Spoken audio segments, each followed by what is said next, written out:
Voilà, salut à vous tous, bienvenue dans votre très belle émission. Comme vous le savez très bien, nous sommes de retour à Kinshasa pour vous présenter cette très belle émission après avoir passé plus de 20 jours du côté bien sûr de Maroc, où nous avons également couvert la 35e édition de la Coupe d'Afrique des Nations. Vous le savez très bien, il s'est passé beaucoup de choses. Nous avons rencontré beaucoup de choses concernant également cette prestigieuse compétition, je dirais même la grande messe du football sur le continent. Alors, la RDC, c'est vrai qu'il était sorti un peu plus tôt, c'est pas ce qu'on espérait.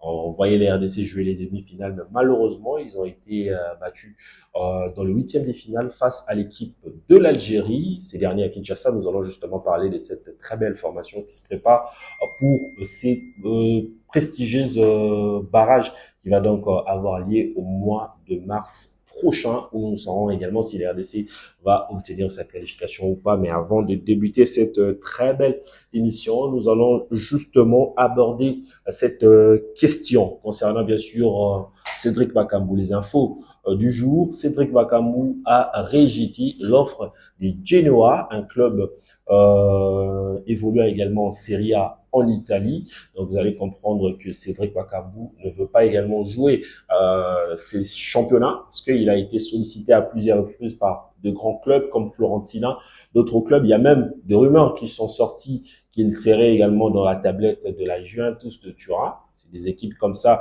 qui ont pu également faire appel à ces dignes fils du pays ou à solliciter cet avant-centre international congolais. Mais malheureusement, Bakambu n'a pas justement d'intérêt de jouer également dans ce championnat de la Serie A. Est-ce qu'il fuit également le Calcio ou bien c'est pas un championnat qu'il préfère, ou soit le moyen mis à sa disposition ne convient pas avec ce qu'il attend, ou soit c'est question de la visibilité, on ne sait pas, mais du moins les dix fils du pays n'est pas intéressé de cette offre de la formation des Genoa. On va justement parler aussi de cette question qui sointe au niveau de la Confédération africaine de football. Vous allez comprendre ensemble avec moi qu'il se passe aussi beaucoup de choses dans le conseil des disciplines de la Confédération africaine de football. Je vais également vous lire tout ce qui s'est dit dans cet article qu'a écrit également un journaliste sénégalais. Et vous allez comprendre que la CAF reste motivée de sanctionner, pardon, j'allais dire, l'équipe du Sénégal après que des incidents ont eu à avoir lieu lors du match de la finale contre l'équipe du Maroc. Il y a également beaucoup de choses qui s'écrivent, mais prochainement, ce conseil disciplinaire de la CAF va donc statuer, mais je veux quand même vous donner 4 informations. La Confédération africaine de football est confrontée à une pression croissante pour prendre des mesures décisives suite à la diffusion de l'enregistrement audio de la finale de la Coupe d'Afrique des Nations 2025 entre le Maroc et le Sénégal. Cet enregistrement révèle que l'arbitre Jean-Jacques Ndala a brièvement envisagé d'arrêter le match après que le joueur sénégalais ait quitté le terrain et en signe de protestation suite à un penalty accordé au Maroc en fin de la rencontre après consultation de l'arbitrage vidéo. Là, on parle également de Jean-Jacques Ndala, mais après, cette décision controversée a provoqué le chaos dans le stade, le joueur et le staff sénégalais exprimant leur colère face à ce qu'ils considèrent comme injustice flagrante.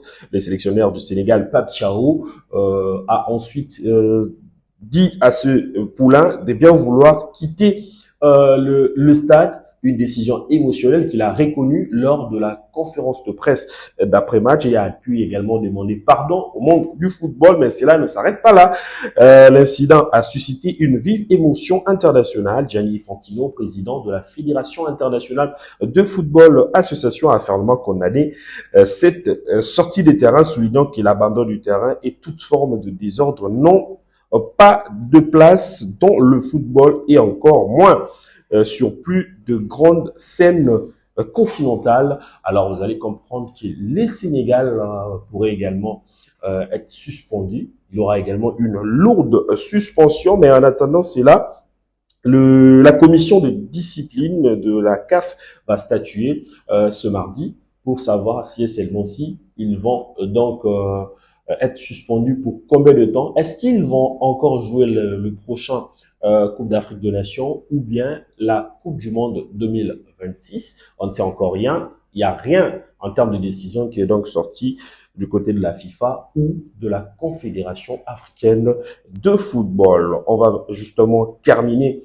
cette très belle émission avec cette annonce. Hier, on a vu sur les réseaux sociaux le joueur international congolais Afimi Kopouloulou, lui qui a une sélection avec la RDC lors de la trêve du mois de juillet. Vous allez comprendre que le mois de juillet était justement mouvementé par son arrivée, mais c'est vrai qu'il n'avait pas également fait long feu après sa blessure dans cette très belle affiche. Alors, il était en Belgique pour régulariser ce problème des passeports. Est-ce qu'il sera disponible pour les RDC au mois de mars pour les barrages continentaux de la Coupe du Monde 2026? Peut-être oui, parce que ça sointe dans le 4 avant-centre de la République démocratique du Congo qui jusque-là sont en perte de vitesse ou en manque de confiance. C'est vrai que Cédric Bakambu était réaliste lors du match contre le Sénégal, mais depuis lors, personne d'entre eux a pu être réaliste dans un match, alors que certains d'entre eux sont un peu contestés dans les clubs. Je prends l'exemple de ce Fiston Kalala Maili, lui qui a marqué son tout dernier but depuis le mois d'octobre. Donc, c'est devenu très compliqué pour lui. Et il y a également Samuel Essendé qui a marqué depuis le mois de septembre, Simon Banza qui a marqué récemment, mais qui était venu blessé dans la tanière, alors que la RDC avait besoin d'un joueur qui était physiquement au point. Mais une très bonne nouvelle aussi, il y a que Théo Boumanda est de retour avec son club, lui qui avait de pépins physiques. Il est de retour avec la formation de Spartak Moscou à l'entraînement. Il se prépare pour le championnat de la Russie. Alors, comme je l'ai posé la question, c'est vrai que le joueur Afimi Kopouloulou fait vraiment intérêt d'office de rejoindre la sélection nationale congolaise, mais il a aussi 3 propositions qui sont derrière lui. Il s'agit bel et bien de 3 clubs qui viennent également en recruter. C'est avant-centre de Giagia. Alors, Al Hilal, le club qui jouait Neymar, est aussi intéressé de son profil.